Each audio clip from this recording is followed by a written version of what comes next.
To enable and use voice typing in POCO M8 5G, first of all, we'll need to open settings on our device. Next step is to scroll all the way down and enter additional settings. Go to languages and input and then enter manage keyboards and go for your Gboard. Here you'll be able to find voice typing, make sure that it's on, and additionally with that, you will need to make sure that you have suggestion strip active. So look in the corrections and suggestions and then make sure that suggestion strip is enabled. That way, if we go back and open our keyboard, we'll see a microphone. You can click on this microphone to begin voice input, and also you need to make sure that you have a language selected that is proper to the language that you're going to use for the voice typing.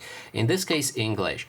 So now if we click on this microphone, it should listen to what I'm saying and then change it to the text on here. And that is basically everything. Thanks so much for watching, and if you like this video, please consider subscribing.